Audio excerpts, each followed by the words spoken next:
Leon Spinks, who's been there, the stolid Larry Holmes, the destructive James Scott, Mike Rossman, and Sugar Ray Leonard, to name but a few. For the boxing world, 1978 had it all. The big fights, the great fights, the roar of the crowd, and the crowning of champions. And here to tell about it is Larry Merchant. Muhammad Ali, still a little crazy, still a lot wonderful, and especially still here after all these years, again dominated boxing in 1978. Dominated it right here at the Superdome in New Orleans when he won the heavyweight championship of the world for the third time. And yet, more clearly than ever, the curve of his long and remarkable career was on the downswing. And just as clearly, the future of a sport he said would die without him was coming into a very lively focus. Back in February, that focus zoomed in on Leon Spinks, a highly regarded Olympic gold medalist, but a lightly regarded challenger after only 7 pro fights. Ali just turned 37, saw no reason to take Spinks seriously until the middle of their fight. He gave away the early rounds in the expectation that Spinks would wear himself down. But although Spinks was unschooled, he was young and hungry and especially not intimidated by Ali's legend.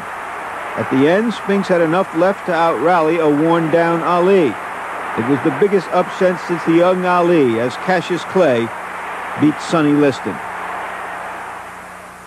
As heavyweight champion, Leon Spinks proved to be, well, a bad stock car driver. He set a freestyle record for traffic violations. Meanwhile, Ali, who had been fighting more as a businessman than an athlete in recent years, went back on the road in training for the rematch in September.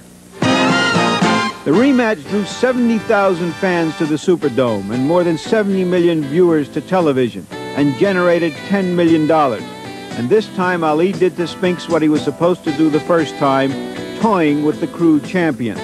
So the once and future Ali was champion again. Not the dazzling Showtime champion of yore, but still champion 14 years after he first won the title. But boxing, the most basic of all sports, isn't always that simple. Because Ali refused to defend his title against Ken Norton, the top contender, the World Boxing Council stripped him of that title, and it refused to recognize Spinks either. It did recognize Norton after he defeated Jimmy Young. But then, within the space of a few months, we had a 4th world champion. Ali, Spinks, Norton, and here, Larry Holmes. Larry, when I go to Muhammad Ali's camp, I see nothing but pictures of Muhammad Ali. I come to your training facility here, and all I see is pictures of Muhammad Ali. How come? Well, we're a new organization here, and we want to get a guy a chance who's on the way out, which the guy did so much for many people, but soon you will see nothing but Larry Holmes' picture around there. What are your feelings about the possible match with Ali? Well, I feel like this. If it comes, it comes. If it don't, it don't. I'm not going to lose any sleep over waiting for Muhammad Ali. I am the champion. I'm the WBC heavyweight champion, which I have 92 countries. Gives me 75% of the title. And it's not true that Muhammad Ali won the title 3 times, 2 1/4 of a time, because I have 75 and he only have the 25. So therefore, if Muhammad want to say he won the title 3 times, he had to come to get my 75%. Do you think Ali will retire, or will all that money he can get for fighting you lure him back into the ring? Well, in a way, I would like the money to lure him out, because for one thing, I would want to leave no doubt in a lot of people's mind. Therefore, if Muhammad Ali retires today, they would still say, well, if he'd have fought Larry Holmes, what would have happened? Ali might have beat Larry Holmes. Larry Holmes might have beat Ali. And I want to remove all this doubt from all minds of which people held in their mind. So therefore, I would want Muhammad Ali to fight for my half. But for Ali's sake, he should go ahead out and retire, because when I climb in through the ring, I have no feelings for anybody in there outside myself. There's no one out there can beat me right now but myself, Larry Holmes. And for the next 5 years, nobody can whoop me. Over the years, that's all you heard about. You know, is Brown Bomber, and then Muhammad Ali, and then Joe Frazier, Ken Norton, George Foreman, and then Jimmy Young came in, then Ernie Shavers. But all these people are gone now. New breed is taking over. The man on the list that everybody still have doubt about is the heavyweight champion of the world. Here from this one-horse town, Eastern Pennsylvania, trained at St. F&U Center, is Larry Holmes, the baddest heavyweight in the world today. I know it, and all my people around me know it, and what I'm going to do is convince the world, and then they will know it.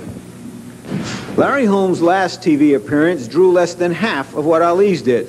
So the post-Ali era, whenever it begins, figures to be a little less compelling, much as the post-Dempsey era was, or the post-Lewis era.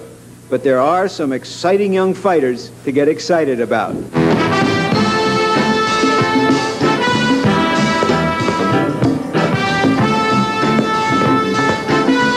Another young fighter is Mike Rossman, who took the light heavyweight title from Victor Galindez.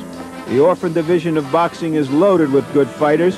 Rossman was stopped by Yaki Lopez 6 months before he became champion, and then Lopez was stopped by Matthew Franklin. And then late in the year, unheralded Marvin Johnson won the WBC version of the championship from Matt Parloff.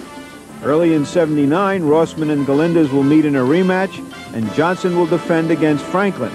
But perhaps the best light heavyweight of them all waits in the wings, prison wings. This is Rahway State Prison, and I want you people to know at home TV that if you get up and go get a soda, a glass of beer, go to the bathroom, you might miss it. This is going to be one of the most exciting fights that y'all have seen in a long time. And Eddie Gregory won't go past round 4. James Scott, the uncrowned light heavyweight champion of the world, said that. Is that convincing? In the most dramatic event of the year, presented here on HBO, James Scott fought top contender Eddie Gregory in a prison auditorium at Rahway, New Jersey. Scott was unbeaten in 12 pro fights, but he hadn't fought regularly in 3 years since he returned to prison on a parole violation of an armed robbery conviction. He was devastating in a one-sided win. There were other young fighters on the rise, most notably Sugar Ray Leonard. Of the 4 Olympic gold medalists who turned pro, and Leon Spinks lost to Ali as their only loss in 45 collective fights, Leonard is the most advanced and popular. He may get a shot at the welterweight title in 1979. Here's another name for boxing's future book, Greg Page. Greg Page is the amateur heavyweight champion of the country. And what makes him so interesting is that he was just coming into this world in Louisville, Kentucky, when another young man in Louisville, Kentucky, then known as Cassius Clay, was going out into the world, already a star. And now, 20 years later,